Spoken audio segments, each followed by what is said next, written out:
Hanya satu yang saya minta. Apa itu Pak Prof? Saya bilang. Saya tanya. Ya, tolong cari notulensi sidang BPUPKI. Tahun? Tahun 1945. BPUPKI. Iya. Notulensinya mau dicari. Padahal saya itu tiap hari ke DPR MPR untuk melacak itu notulensi sidang itu. Semua orang di DPR perpustakaannya menyatakan. Jadi pada akhirnya Saya oleh teman-teman bilang ke Belanda. wow. Iya, hanya di sana ada. Akhirnya saya melaksanakan salah satu ibadah itu di pagi hari. Dan setelah itu saya mendapatkan petunjuk lembaga negara itu berada di atas sejadah saya. Kapan lagi kita berdiri, bahas ini, ketawa ke TV. Selamat datang di Dota. Dota? Danau Utama Notesa. Ya, jadi malam ini, hari ini kita ketawa ke TV dengan Ramadan yang ke Yang sembilan kalau tidak salah tinggal 10 hari deh. Wah, Idul Fitri. Pak, tidak ada itu, masih lama. Cuma saya itu kalau Ramadan itu saya suka Pak hitung-hitung. Saya suka Pak hitung-hitung amal perbuatan yang baik. Ya. Masuk. Sok malaikat lagi. Mas. Itu. Malam hari ini, orang ini insya Allah dikunjungi adalah tamu spesial. Tapi kita malam ini ya karena bicara efisiensi, kita harus efisiensi juga bicara. Jangan juga. Hah? Podcast ini jangan efisiensi. Tidak perlu di sini. Tidak perlu efisiensi. Nanti di kantor. Oke. Apa nih biasa memang? Iya. Tak borek. Apa Saya sepuluh pengen takut kok memang. Iya. Nasi korek. Iya. Masalah anu korek. Apa klasemen sementara ini tadi mau dibahas korek. Asisten. Klasemen buka puasa. Oke, mantap asisten. Takdir ya, Takjil, bukan takdir. Takjil. Jadi klasemen takjil ini korek karena pisang hijau sudah mulai langka ini. Sudah malang, tapi mendominasi sekarang itu Apa? jelang kote. Jalan kote. Jelang, kalau saya di rumah jelang kote. Jalan kote. Jelang kote. Luar biasa itu. Yang jelas bukan Pertamina. Belum. Bukan Pertamina. Kalau dia dunia komunikasi handy talk itu masih haur-haur. Iya. Belum jelas. Ya. Alhamdulillah hari ini kita sudah dihadiri oleh tamu spesial ini. Iya. Bukan Lailatul Qadar, sedikit lagi. Di bawahnya Lailatul Qadar ini. Karena ini yang punya harta kekayaan di kampus. Iya. Yang punya rezeki di kampus ini. Sehat, Pak? Alhamdulillah sehat. Alhamdulillah. Saya panggil Prof saja kayaknya biar lebih akrab. Iya. Iya, karena satu-satunya profesor di Kasimba. Cuma beliau. Luar biasa, masuk lagi. Satu-satunya. Biasa kalau begitu tuh, yang merah keluar itu. Ya. Itu dari tujuannya tadi. Ya, alhamdulillah. Tapi puasa tadi Pak Barangnya? Alhamdulillah. Pak Prof. Puasa. Pastilah. Makanya pertanyaannya ini. Selesai. Kan kita ceramah Ramadan. Oh, habis ceramah. Iya. Oh, habis ceramah tadi Pak. Iya. Pak Prof. Di mana tadi Pak Prof? Saya tadi di masjid yang ada di Mibahari sini. Oh, di Iya, Mibahari. ya. Apa temanya tadi? Temanya tadi ini tentang bulan puasa dan tazkiyatun nafs. Penyucian jiwa, hati. Iya. Luar biasa. Ini ada artinya temannya kami, Ustaz. Iya. Pak Prof harus disucikan ini. Gelap terus. Gelap terus. Cuma sering mensucikan kantong. Iya. Gitu. Kantong terus dia ini. Berarti kalau Idul Fitri nanti kantong kembali ke fitri juga. Habis itu. Iya. Tapi kita perlu tahu ini apa narasumber kita. Beliau lahir di mana? Penting ini. Iya kan? Karena terus terang kita orang ini dosen baru, Iya. belum tahu beliau. Tentu juga orang harus tahu beliau pendidikan dari mana. Nah, penting itu. Iya. Apakah status Masih lajang? Iya. Siapa tahu katombok. Oh Iya. Kan lajang. Iya, kami persilakan Pak Warek. Iya. Untuk, Dari mana Pak Warek? Asal Iya. lahir di mana? Oh, tahun gitu. berapa, Pak Warek? Iya. Iya, jadi tahun kelahiran itu 1969. Oh, 69 Pak Iya, Ores. tepatnya di Berarti usia berapa sekarang Pak Ores? sekarang. 17 tahun. 17 tahun. Tale oleh. Kalau almarhum bilang gue tale oleh. Perwaminin. Tale oleh 17 tahun. Kalau 1969 2005 itu berarti 56 tahun. Oh, 56 tahun. Oh, Iya. Masya Allah. 56 tahun. Tapi kayak masih muda kita melihat Pak Ores. Kayak masih umur 25. Ada resepnya kalau awet muda. Apa rasanya itu Pak Ores? Iya. Pak Ores, tapi Pak Ores. Oh iya. Jadi ada nih. Alhamdulillah Sisil malam hari ini gerakannya cepat lah. Iya. Luar biasa ini Sisil. Kalau resep jangan kasih tahu Makasih, Pak, orang. Cukup saya saja. Iya. Ya. Oh, berarti sudah 56 tahun tadi Iya, Pak, ya? 6 tahun. 56 Iya. tahun. Iya, Luar jadi biasa. kelahirannya itu jarak dari kota Palu 135 km. Di Tepatnya di Kasimbar. Oh, Kasimbar. Oh, berarti orang Kasimbar. Seberangnya tamu. Ya, Seberang Tamu. Lewat Rana. Iya, hanya berbelahan gunung antara Yang jembatannya sudah mau rusak itu. Iya, pecah gunung. Iya. Tamu dengan Kasimbar. Iya. Ada Tapi jalan. semoga bupati baru diperbaiki. Iya. Amin amin. Amin, amin. Soalnya orang Sirenja ini, Pak. Tidak, Biasa lewat situ. sementara itu dari PSU paling gimana? Oh, iya. Oh, ya mau PSU. Iya. Oh, berarti lahir di Kasimbar, Pak Prof ya? Lahir di Kasimbar. Setelah itu Pak Prof, setelah lahir, tidak mungkin langsung baca setelah lahir itu Pak Prof, pendidikan awal itu di mana Pak? Iya, karena berada di satu desa di Kasimbar, maka SDN 2 Kasimbar Oh, sebagai SDN 2 Kasimbar. tempat kami sekolah yang lulus tahun 1982. Oh, 82. 82 so lahir Pak? 82 belum lahir kan? Benihnya orang kan Saya- ada. 82. Masih di Saya awal-awal, masih kelas 3 SD. Ah, Oh, kelas 3 SD ya? 82. Tapi naik kelas juga?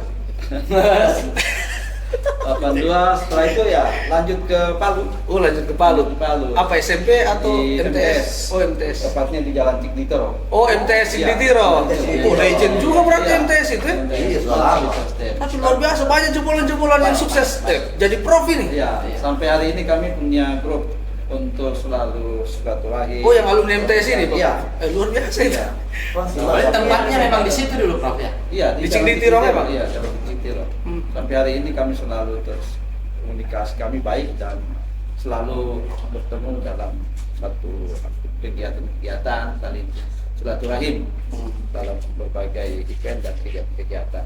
Membangun hubungan kekeluargaan kebersamaan di antara sama Oh iya, Iya. berarti main akrab ya. Iya, tahun 1985. 1985 selesai di sana. selesai. MTS. MTS. Lanjut ke Madrasah Aliyah Negeri Oh, Man. yang saat itu masih status filial dari Toli-Toli. Oh, Tolito. Yang saat ini namanya Man 1. Man satu jamur, jalan jamur. Iya, iya. Impres. Makanya kan selalu menyebut Man Jamur. Oh, Man Nah, Jamur. jalan jamur maksudnya. Iya, iya, iya. Man Jamur, tapi Man 1 saat ini Man 1 Kota Palu ya. Ah, bukan menjamur, manjamur. Iya, iya. Bukan menjamur, beda. Jalan jamur maksudnya. Iya, Manjamur, jalan jamur. Jalan jamur. Kami Set- punya grup juga itu. Oh, ada juga grupnya itu. Alumni jamur. Oh, luar biasa. Oh, dari MTS, Iya. grup MTS, grup Alia ada juga. Iya. Makanya sekarang itu menjamur. Menjamur. Madrasah. Menjamur alumninya di mana-mana. Palu, filial Toli-Toli. Oh, filial Tolito. Iya, masuk tahun 1985, selesai 1988. Oh, 88. Iya. 3 tahun tuh ya. 3 tahun dan alhamdulillah kami juga masih selalu ada komunikasi sama alumni. Artinya kalau 3 Punya tahun grup. menambah ilmu pendidikan tidak pernah ketinggalan. Iya. Iya, iyalah. Terus kan? Iya, iya, 3 tahun. iya. Kecuali masuk tidak keluar-keluar aja. Mat 1 Kota Palu itu lulusannya juga ya saat ini banyak yang ada di pemerintahan, di politisi, di berbagai profesi. Iya, iya. Banyak di sini alumni Man 1. Oh. Termasuk Ibu Elia. Oh, Ibu Elia. Iya, Ibu Elia. Oh, Ini Man 1. yang sekarang ini ketua ombudsman. Ketua Ombudsman, Andi siapa? Andi Gaga bukan? Iya. Andi Maga. Andi Maga. Andi Maga. Oh iya, Andi Iya. Maga. Yang ada juga Andi Maga, mantan DPR kalau saya tidak Iya, salah. mantan ada DPR. juga anggota DPR provinsi itu. Siapa itu? Yang dari Perindo, ketua Perindo Sulawesi Tengah ini. Oh, Iya. siapa?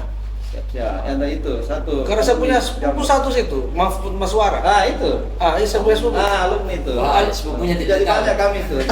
Tidak, bukan ketua dia.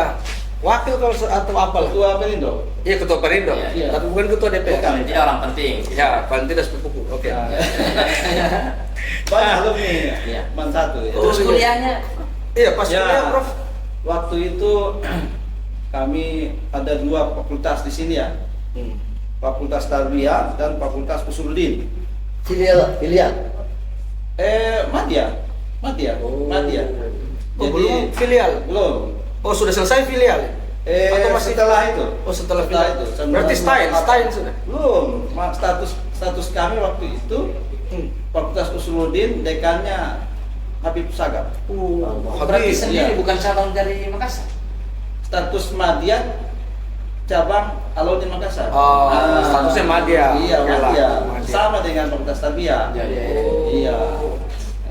Jadi alhamdulillah kami lulus tahun 1992. Oh, 92 lulus. Iya. 92. Wih, baru lahir saya. Iya. Oh, 92.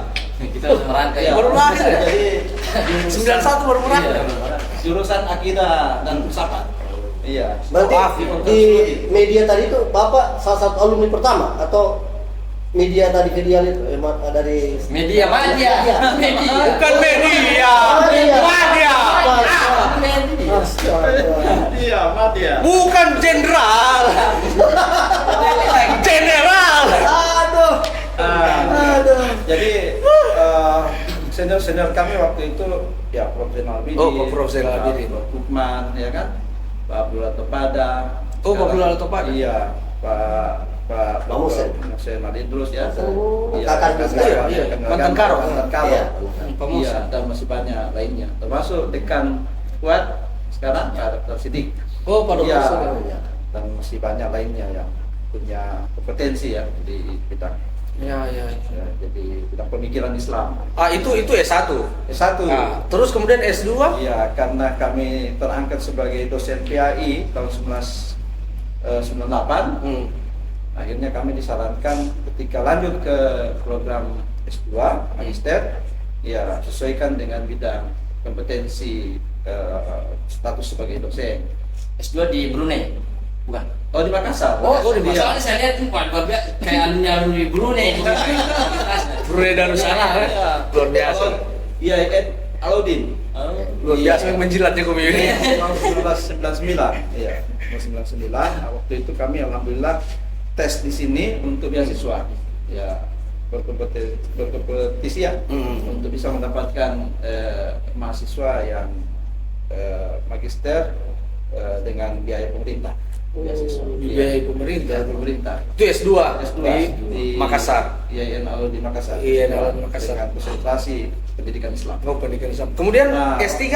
waktu itu kami di Alauddin ya, sebelum saya jawab iya. itu ada 2 konsentrasi. Satu konsentrasi pendidikan Islam, yang kedua konsentrasi komunikasi Islam. Jadi saya mengambil dua konsentrasi. ya. Sehingga dalam bidang ilmu tarbiyah dan bidang ilmu komunikasi Islam juga, ya kami juga banyak pengetahuan yang diajarkan oleh dosen-dosen di sana. Ya di pasca sarjana. Pasca sarjana. Iya. IAIN Alauddin. Iya. Setelah itu S3 Nah, kemana? Saya waktu itu setelah selesai memang pernah ditawarkan beasiswa di Unhas karena ada salah satu dosen di Unhas itu, dosen komunikasi namanya Dr. Habib Cangara. Ya. Dia tawarkan saya ambil S3 dengan program konsentrasi komunikasi karena dasarnya saya diajak ke sana dan dijamin beasiswa S3 itu karena menurut beliau pekerjaan saya waktu di menyelesaikan studi ya jawaban-jawaban saya sesuai dengan harapan-harapannya. Akhirnya saya dibawa langsung beliau ke Unhas mendaftar ambil komunikasi. Unhas. Iya, dengan jaminan karena beliau waktu itu wakil direktur pasca sarjana Unhas. Wadir. Dia bilang nanti kami berikan beasiswa. Yang pasti ambil komunikasi. Saya hampir ke sana. Iya. Balik dari saya komunikasi dengan Prof. Andreas Diana, direktur pasca sarjana IAIN Alauddin. Kalau bisa dibilang lanjut saja ambil konsentrasi pendidikan Islam di UIN Syarif Hidayatullah. nanti kami berikan rekomendasi untuk Syarifatul. Oh, Syarifatul. Iya, akhirnya kami mengambil keputusan untuk Syarifatul. Oh, S3 di S3 dengan konsentrasi ya pendidikan Islam. Oh, ini satu alumninya ini. Iya. Cuman kita terlalu jauh. Oh, jauh. Jadi ada memang yang menarik ketika beliau menimba ilmu S3 di Syarif Hidayatullah. Iya. Ada banyak bagaimana ceritanya Pak Warid itu menyelesaikan studi yang hingga berapa hari lagi disertasinya. Iya. Nah, itu ada kisahnya. Ada yang Gimana itu, Bos? Menarik. Iya. Ini momen yang bagus juga yang menceritakan ini sesuatu yang pernah kita alami. Iya, kita alami. Iya. Jadi waktu itu disertasi saya sudah selesai dengan judul Madrasah dalam Konfigurasi Pendidikan Islam di Indonesia tahun 1945 sampai tahun 2025. Sudah di data-data hampir 60 tahun yang harus dicari dan ditemukan. Nah, ketika sudah selesai oleh promotor saya, kebetulan waktu itu promotor Profesor Dr. Abudinata dan Profesor Dr. Abudinata. Pak Abudinata, Iya. banyak bukunya saya pakai. Iya, pendidikan Oh, Islam, Masya Allah. sejarah dan pemikiran pendidikan Islam ya. Dan salah satu pakar politik pendidikan Islam di Syarif Hidayatullah itu namanya Profesor Dr. Musni Rahim. Ya, Itu langsung yang membimbing dan menjadi promotor ya. Pada saat itu disertasi sudah selesai, sudah 2 tahun digarap. Terus saya minta tanda tangan. Dia bilang sudah bagus ini, narasi sudah bagus ya, dan metodologinya. Hanya satu yang saya minta, apa itu Pak Prof? Saya bilang. Saya tanya, ya tolong cari notulensi sidang BPUPKI tahun 1945. BPUPKI. Iya. Notulensinya mau dicari. Badan Usaha Persiapan Kemerdekaan Indonesia. Iya. Sehari sesudah Indonesia merdeka tanggal 17 Agustus. Tanggal 18 Agustus itu menentukan arah kebijakan negara mau dibawa kemana. Itu ditetapkan tanggal 18 Agustus 1945. Nah, notulensi sidangnya itu dicari untuk dimasukkan. Disuruh cari. Pada saat itu memang salah satu yang mendasari saya menyusun disertasi itu kan ada hubungannya dengan kebijakan dan politik pemerintah dalam bidang pendidikan untuk memotret seperti apa posisi pendidikan Islam dalam konteks konfigurasi politik pendidikan di Indonesia. Jadi akhirnya saya waktu itu saya bilang saya tidak bisa selesai kalau seperti ini. Terus tambah lagi dia bilang Undang-Undang Nomor 4 tahun 1950, Junto 12 tahun 1954 tentang pendidikan dan pengajaran di sekolah. Undang-undang ini adalah undang-undang pertama tentang sistem pendidikan nasional di Indonesia. Dirumuskan di Jakarta, terus pemindahan ibu kota dari Jakarta ke Jogja. Notulensi sidang MPRS dan DPR waktu itu menetapkan Undang-Undang Nomor 4 tahun 1990 notulensinya. Terus Undang-Undang Nomor 2 tahun 1989 notulensi sidangnya. Dan Undang-Undang Nomor 20 tahun 2023 notulensinya, notulensi sidang DPR. Iya. Padahal disertasi sudah selesai.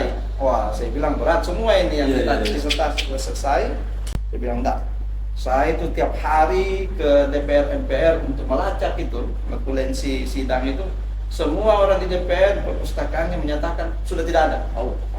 Iya, yang ada undang-undang. Saya menemukan itu lembar negaranya tentang undang-undang itu ada. Tapi proses lahirnya itu tidak ada. Sudah, saya di situ, terus saya balik ke Palu, dan pada saat itu saya harus berpikir tidak bisa selesai.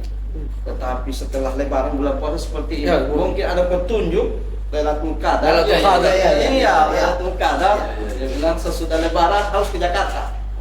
Iya, harus ke Jakarta. Saya sudah 1 tahun di Palu waktu itu, istirahat. Iya, istirahat. Setelah itu saya balik ke Jakarta.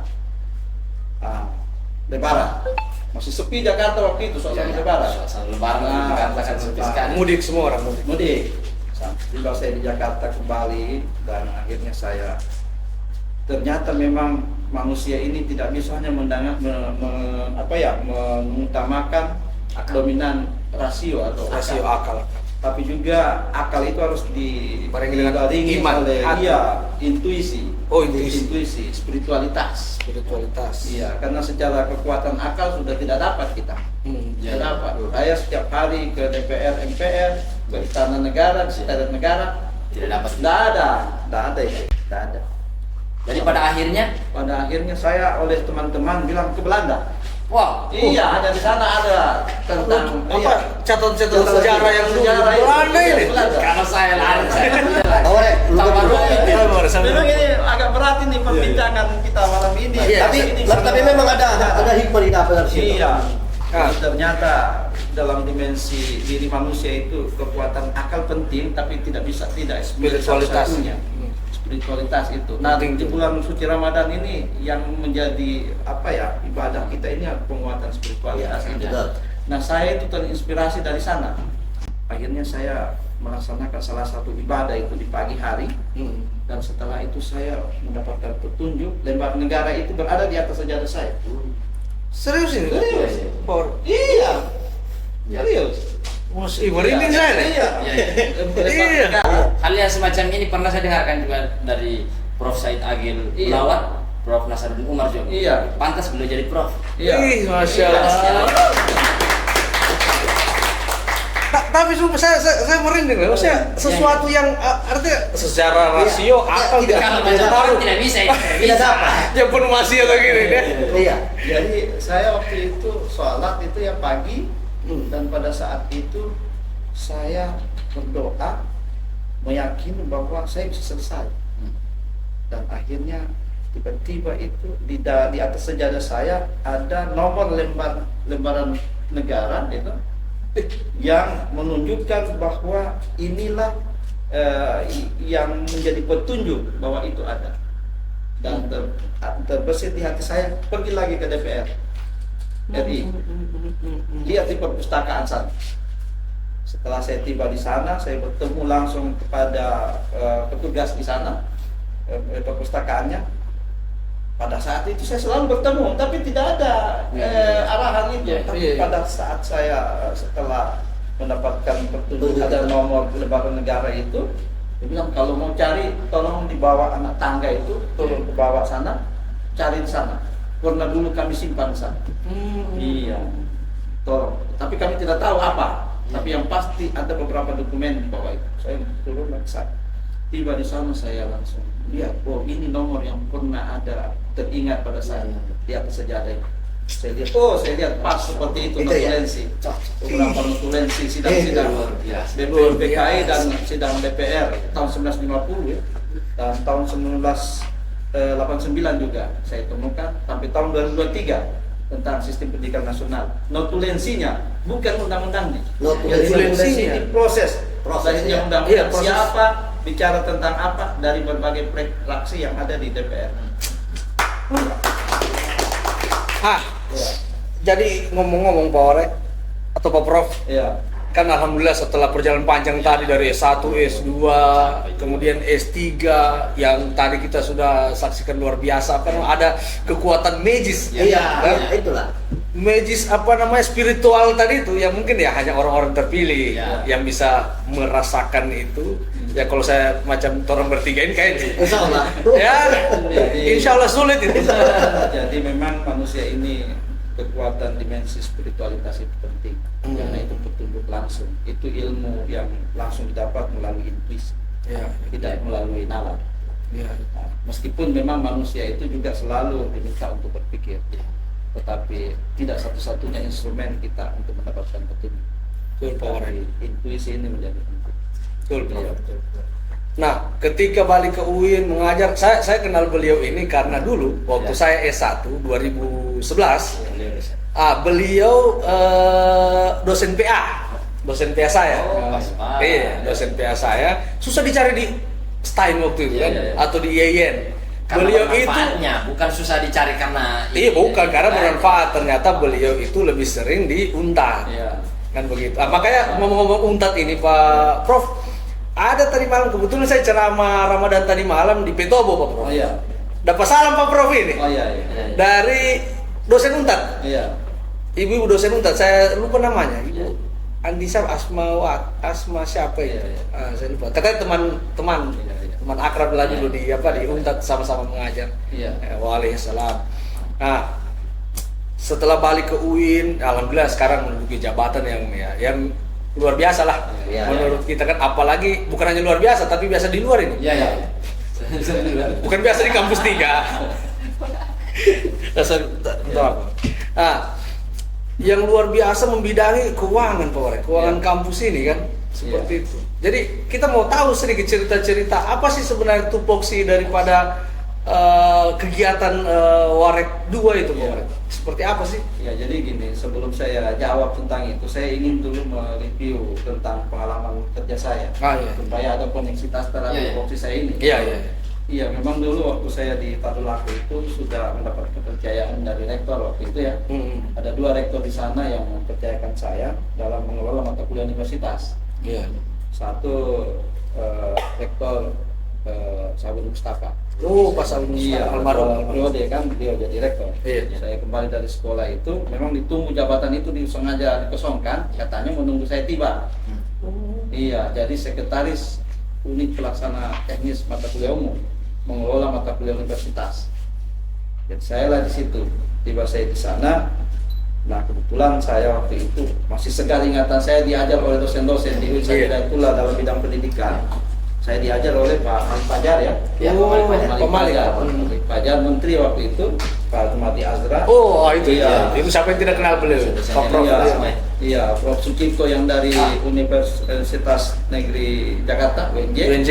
Iya, Prof Sudiarjo, Universitas Negeri Jakarta. Orang tua mengajar, iya, yang mengajar langsung ke saya ya, Iya. dan membimbing dalam hal bidang pendidikan. Nah, akhirnya setelah itu saya mengembangkan mata kuliah universitas itu, dan di sanalah awal mula itu anggaran di PT MKU itu di-plotting dari universitas. Dari situ saya belajar banyak mengelola keuangan. Oh, Sehingga- jadi sudah ada memang Iya. background Iya. pernah Bukan, mengelola. pengalaman. Iya, pengalaman mengelola Karena keuangan. Ada 2 di sana. Pertama, pengelolaan keuangannya karena plotting anggaran dari universitas ke PT itu dalam rangka untuk pengembangan mata kuliah universitas ya, yang lintas prodi, lintas fakultas. Dan saya waktu itu diangkat selaku sekretaris juga sebagai ketua pengelolaan. Waktu itu ketua pengelola. Iya, mengelola dan mengelola dari sisi akademik dan mengelola dari sisi keuangannya. Nah, dari sana saya sudah bisa mempelajari itu mata-mata anggaran dan belanja anggaran dari sisi keuangan. Adalah bekal. Akademik. Nah, terus berlanjut pada saat tahun 2000 berapa ya? Tahun 2012. Iya. 2012. Iya, Iya, 2012 ada keinginan Stein ini mau Jadi- transformasi ke UIN. Iya, iya. Ada syaratnya harus doktor itu ya. Iya. Syaratnya minimal 7 kalau tidak salah. Dari Stein ke IAIN. Iya, jadi waktu itu saya sudah doktor 2008. Nah, 2008, 2008, 2009, 2010, 2011, 2012 saya menjadi pengelola di kampus di Untat gitu. Tahun 2011 ya, Prof Zainal Abidin sebagai ketua Stein. Ya. Mungkin bertemu dengan Pak Pasitio, saya tidak tahu cerita. Akhirnya ada surat dari Stein, ketua Stein ke Untat. Untat. Oh. Iya, ke Untat untuk minta saya ke sini, bantu ke sini. Itu dalam rangka untuk transformasi Stein ke UIN, ke YIN. Stein ke YIN tahun 2013. 13 bisa telur. Akhir 2013. Saya pindah ke sini, pindah mutasi ke sini atas permintaan waktu itu. Oh, dari situ. Iya, Dari dari sini. Stein. Pindah ke sini dan ditempatkan saya jadi kepala penjaminan mutu di Kepala Stein. LPM. Iya, Stein.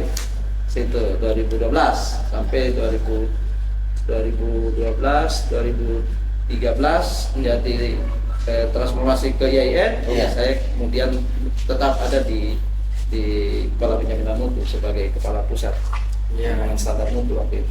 Iya. Nah, setelah itu berproses tahun 2027 ya?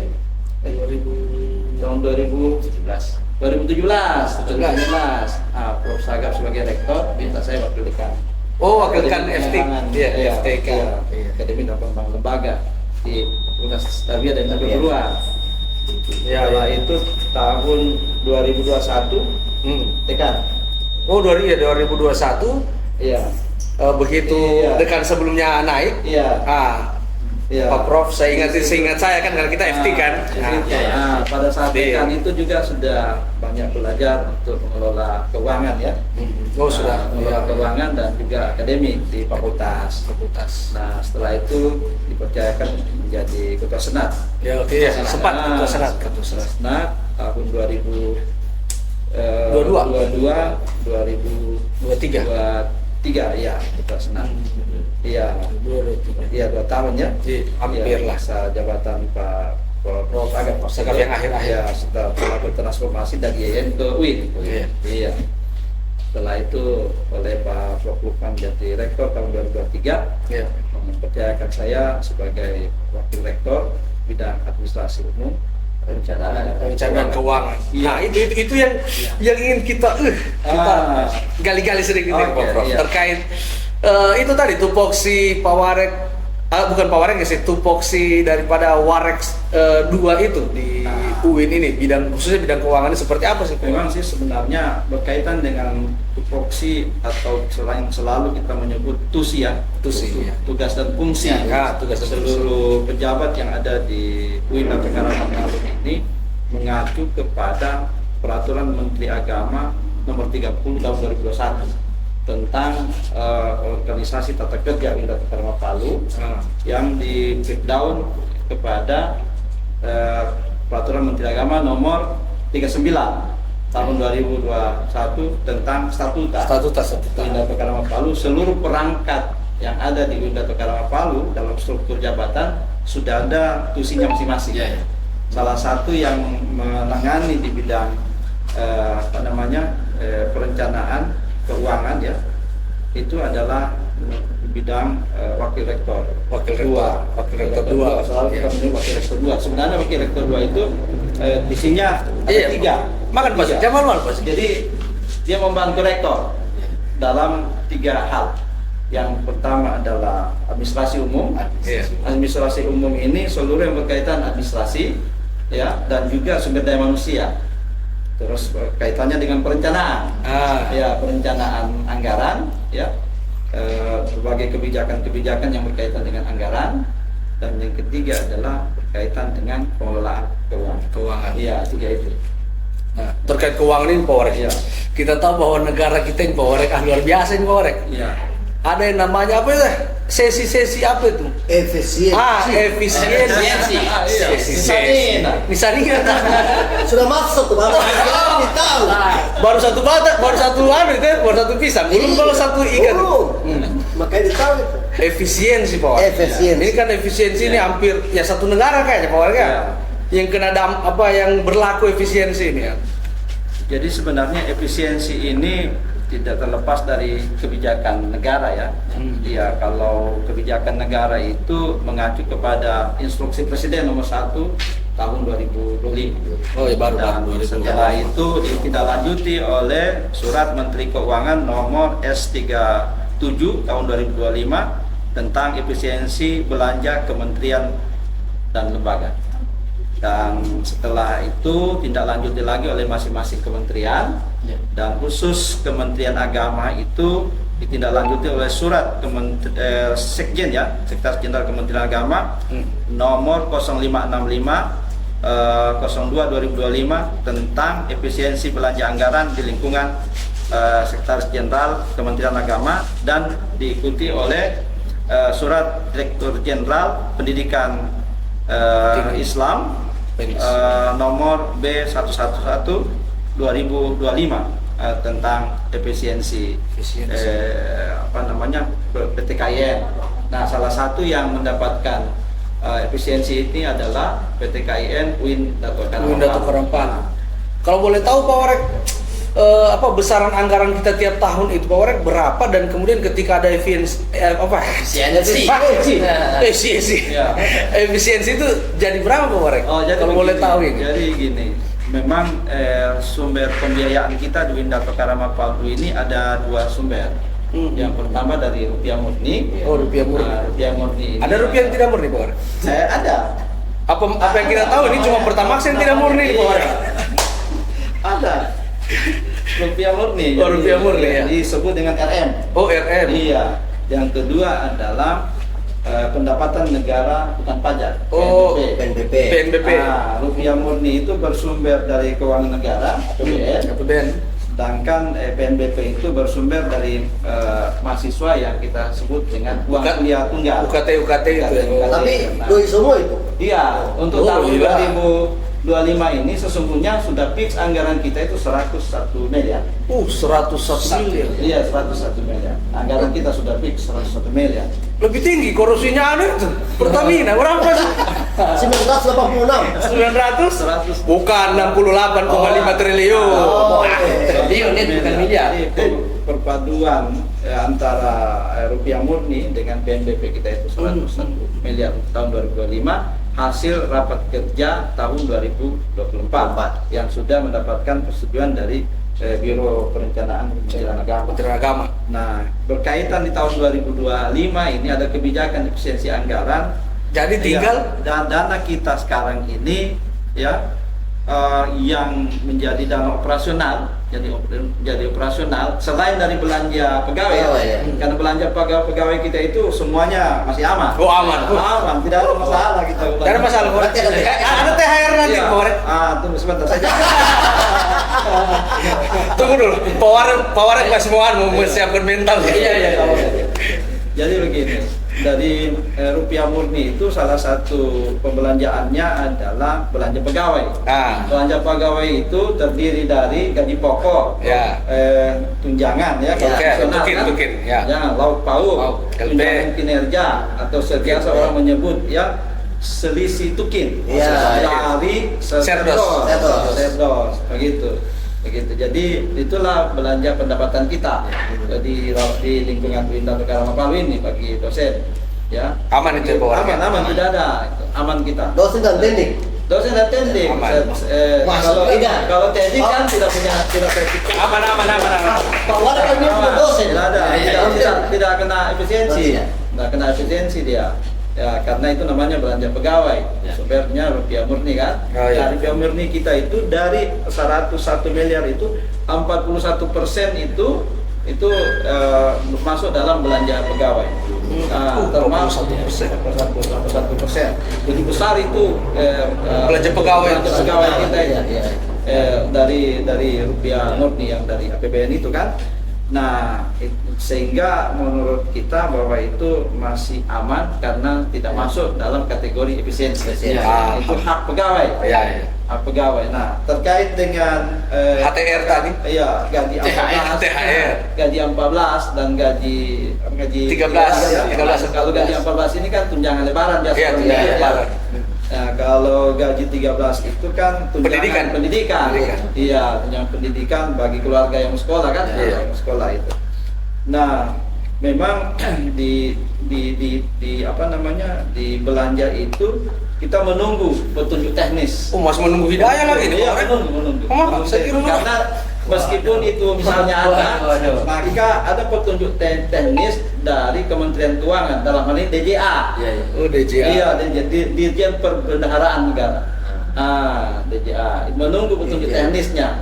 Kalau itu ada, maka akan dibayarkan. Dibayarkan THR-nya tadi, Pak Warek. Iya, dibayarkan. Kalau tidak ada, Kalau tidak ada ya kita karena ini kita patuh terhadap sistem keuangan negara yang dikelola oleh Kementerian Keuangan, maka kita harus bersabar. Iya, tetapi kita berharap insya Allah sudah bersabar kita puasa 1 bulan penuh, Pak Warek.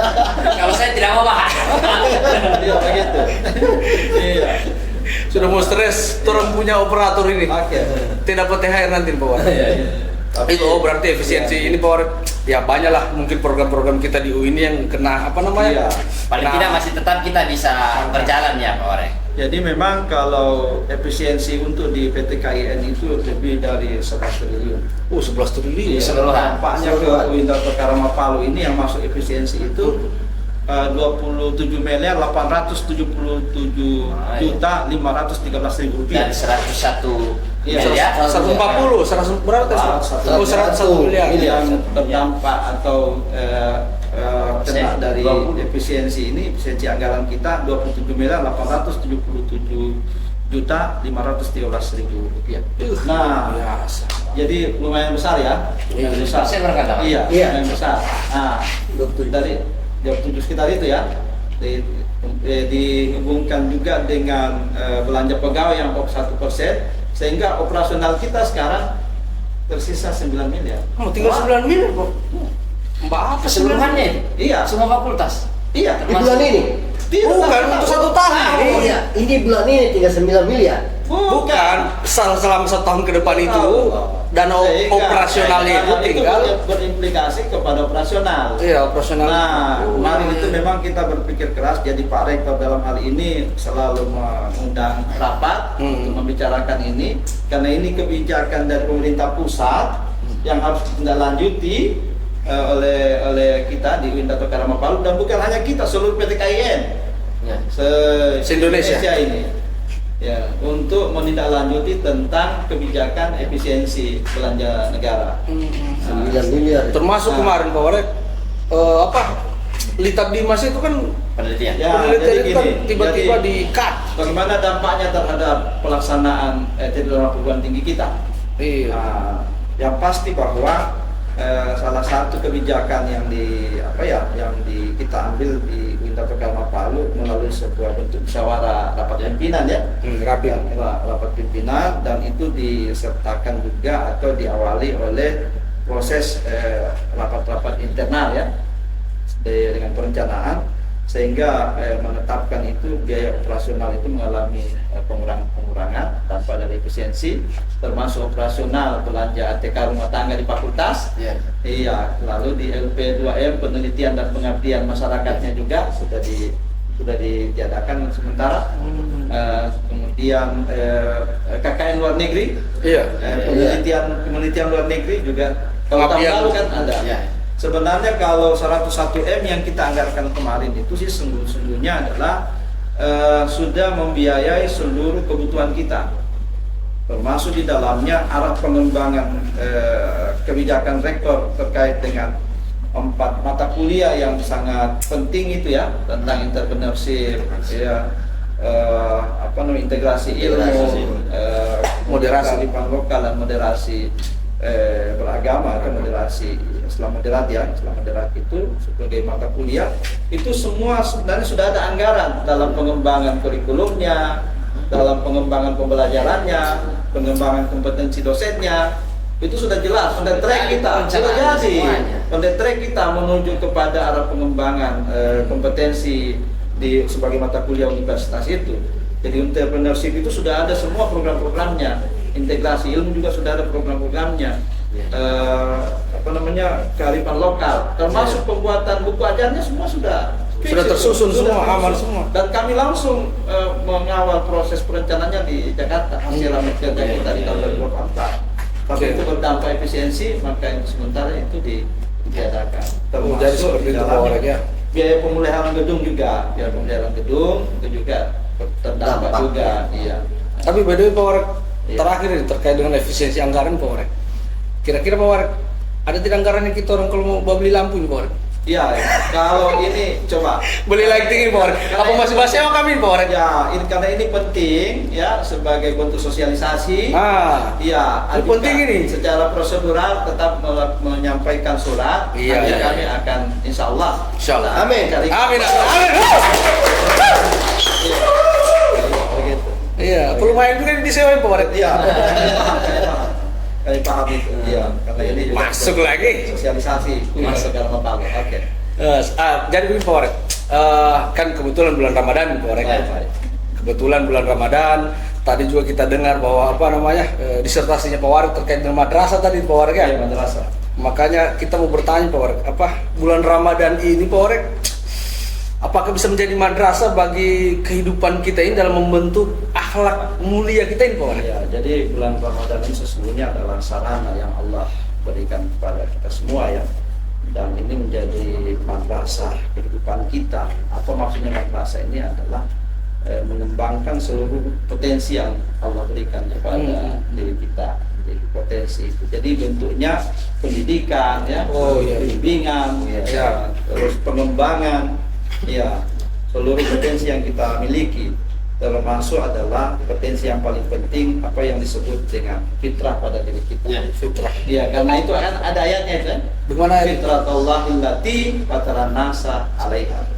Pada dirimu itu terdapat unsur fitrah, dan fitrah ini adalah sesuatu yang suci, dan ketika dia suci maka dia akan selalu terhubung dengan pencipta, yaitu Allah Subhanahu wa taala. Jadi sebagai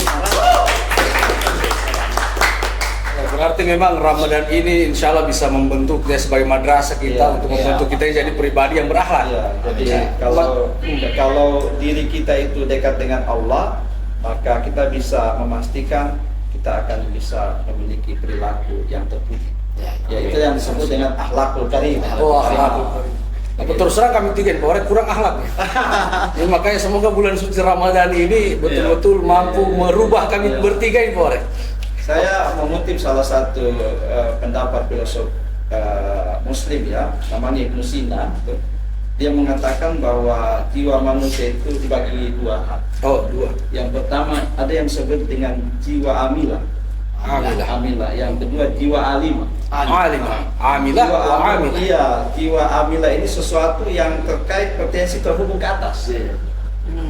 Dia ingin rindu dan memiliki kecenderungan untuk selalu ingin berkomunikasi ke atas. Makanya kalau ketika ini kita dibimbing oleh puasa yang kita laksanakan di bulan suci Ramadan, maka ini selalu berada pada posisi dekat dengan Tuhan, karena dia selalu ingin cenderung berkomunikasi dengan Tuhan, dengan Allah Subhanahu wa taala. Iya, dan jiwa amilah ini kecenderungannya untuk selalu berbuat baik dengan sesama. Dia berkomunikasi, interaksi sosial. Amilah, alimah. Iya. Kalau jiwa ini selalu terhubung ke atas, dia berimplikasi akan menjalin hubungan baik dengan sesama, sama manusia. Memiliki nilai humanis. Iya. Tadi karena dibimbing oleh jiwa yang terkonek dengan pencipta. Tapi bicara tentang kedekatan dengan Allah tadi, saya langsung lihat Pak Zul. Pak Zul ini saya lihat sudah mulai dekat dengan Allah di Ramadan ini. Bagaimana ini? Baru kalau sudah dekat begitu lama lagi dipanggil. Kalau dipanggil ke rumahnya nggak boleh. Baitullah, amin. Baitullah, dipanggil ke Baitullah kan? Haji. Bagi yang mampu. Jadi Pak Orek, untuk menutup segmen ini Pak Orek, kita minta closing statement dulu Pak Orek. Apa kira-kira pesan-pesan untuk saudara-saudara kita yang lagi puasa, menjalankan ibadah, pesan singkatnya kira-kira. Karena bulan suci Ramadan ini kita melaksanakan puasa, dan puasa kita menuju kepribadian yang terpuji atau yang selalu kita menyebut akhlakul karimah, maka di dalamnya itu ada unsur keikhlasan. Ikhlas. Ikhlas, kita menerima apa adanya, dan kita selalu bersyukur atas segala nikmat yang telah Allah berikan kepada kita, dan juga membimbing kita menjadi orang yang selalu bersabar. Di masa efisiensi ini kita harus sabar gitu. Sabar. Ikhlas, sabar. Syukur, sabar. Ikhlas, syukur, sabar. Seperti moto Kemenak. Ikhlas beramal. Itu inti dari ibadah puasa yang kita laksanakan. Jadi ini bukan hanya diimplementasikan di bulan suci Ramadan, tetapi implementasinya itu 11 bulan sesudah bulan suci Ramadan itu. Karena ini bimbingan di bulan suci Ramadan. Ini madrasah untuk 11 bulan ke depan. Ikhlas, syukur, sabar. Luar biasa. Alhamdulillah kita terus terang dapat ilmu yang luar biasa dari Pak Warid malam hari ini. Dan kalau tiga ini dipegang berarti aman, tidak ada THR pun tidak apa-apa. Begitu kira-kira? Tidak ada THR. Tidak ada THR. Jadi ikhlas kan sudah? Tidak. Sudah mensyukuri gaji yang ada. Saya kalau di sini sudah ikhlas, sudah syukur, sudah sabar. Tapi kalau betul-betul tidak ada THR nanti Pak Warid tidak ada. Syukur, ikhlas, sabar. Dari kampus kita ini kan kampus seribu mimpi. Di dalam mimpi itu ada harapan. Oh, tetap harus berharap. Tetap harus berharap. Iya. selalu berpegang pada sebuah harapan. Ya. Toh kalaupun harapan terwujud, maka kita bersyukur. Ya. Tapi harapan itu bila tidak terwujud, maka kita bersabar. Sudah kena gitu, sudah kena. Sudah tidak bisa lagi banyak. Bersabar. Ya. Jadi terima kasih banyak Pak Warek. Tapi minum dulu Pak Warek, minum dulu Pak. Minum kopi. Minum kopi. Air. Atau pisang dulu Pak Warek. Oh, iya. Daripada Pak Zul semua yang makan Pak. Enak juga ya. Iya. Jadi baru dilihat sudah enak. Sudah enak. Iya. Kalau enak.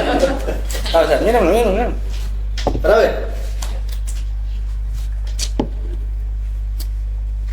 Alhamdulillahirrahmanirrahim. Alhamdulillah ya, itu tadi kita sudah dapat banyak ilmu dari Pak Warek. Sekali lagi kami ucapkan terima kasih banyak Pak Warek, Ya. khususnya sudah bersedia hadir di episode ketiga ini Pak Warek. Ya. Alhamdulillah. Ya. Episode pertama ada Pak Rektor, episode kedua semalam ada Pak Warek 1 juga membersamai kita dengan Ketua LPM, juga dengan apa namanya? LP2M. Ya, Sekretaris. ketua LP2M beserta sekretaris. Ya, kita sudah banyak juga mengkorek-korek mereka semalam. Ya, alhamdulillah malam hari ini di episode ketiga Pak Warek turut membersamai kami, walaupun dadakan nih Pak Warek, Ya, ya. minta maaf nih Pak Warek. Dadakan alhamdulillah. Ya, kita bersyukur Pak Warek sudah hadir malam hari. Dan terima kasih banyak Pak Warek. Insyaallah sehat selalu, kita bisa jumpa lagi Pak Warek. Sehat-sehat selalu. Karena Pak Warek ini tumpuannya kampus ini Pak Warek. Ya, sama. Amin. Oke.